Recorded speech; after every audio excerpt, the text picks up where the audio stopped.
Sir Handel had been naughty, so Sir Topham Hatt made him stay in the shed for a while. Peter Sam was now busier than ever. He had to do Sir Handel's work as well as his own.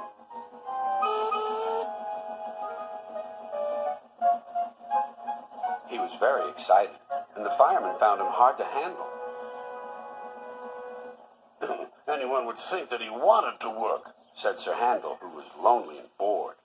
All respectable engines do, replied Skarloey. Keep calm, Peter Sam, and you'll do well. But Peter Sam was in such a state that he couldn't listen. He collected some coaches and went on his way.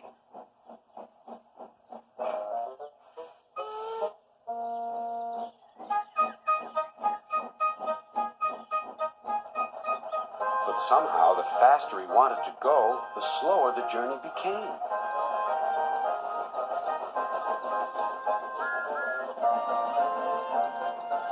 When Peter Sam finally fussed into the station, Henry was already there. This won't do, youngster, said Henry. I can't be kept waiting.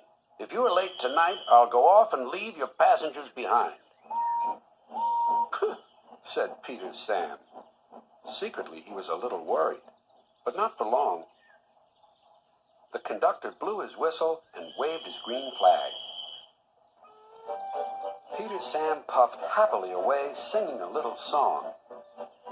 I'm Peter Sam, I'm running this line. I'm Peter Sam, I'm running this line. What fun it all is, he thought, as he journeyed along the line.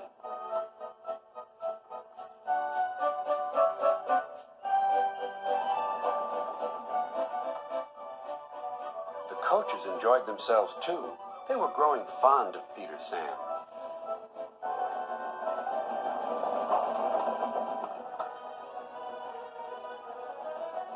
Every afternoon, they had to wait an hour at the station by the lake.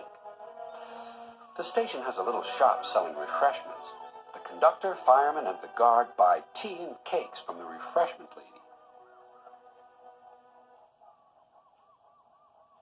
At last, the waiting was over, and Peter Sam was sizzling with impatience.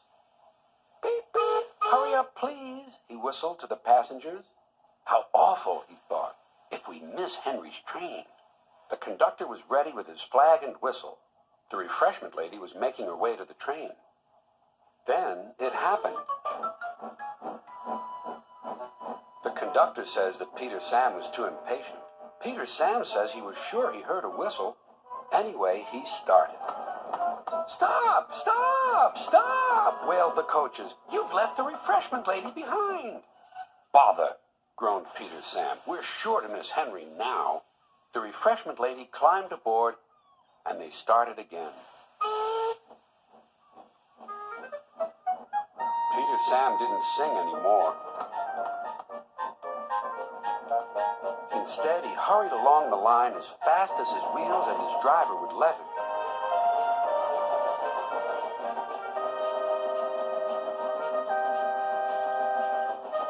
They arrived at the big station just in time. Hurrah, said Peter Sam. He felt very relieved. Not bad, youngster, said Henry loftily, but the refreshment lady was still cross. What do you mean by leaving me behind? I'm sorry, refreshment lady, replied Peter Sam, but Henry said he might leave without us. Then the refreshment lady laughed. You silly engine. Henry was teasing you. He wouldn't have gone without our passengers. He's a guaranteed connection. Well, said Peter Sam, where's that Henry? But Henry had chortled away.